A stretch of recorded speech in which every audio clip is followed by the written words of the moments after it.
আওয়ামী লীগকে ঠেকানোর জন্য এই যে এইসব মানে ঐক্য ফক্য এই সেই ইত্যাদি।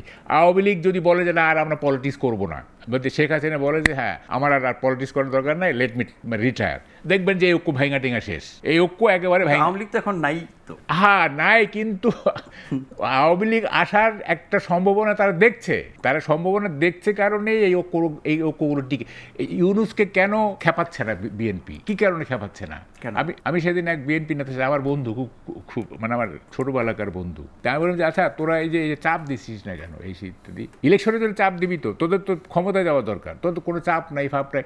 এই তারেক রহমান একটা ডেমোক্রেটিক ইমেজ নিয়ে আসে, শান্তিবাদী অমুক তমুক এই সেই, এইটা তো বিএনপির আসল চরিত্র না। আমরা তো বিএনপির রুল দেখছি, হঠাৎ করে তোরা এত শান্তিবাদী হয়ে গেল কেন এবং ডেমোক্রেটিক হয়ে গেল? কি বললেন উনি? হ্যাঁ, উনি বললেন যে আমরা চাপ দেই আর আওয়ামী লীগ এদিক দিয়ে ঢুকুক না, তুই এটি চাইতেছিস।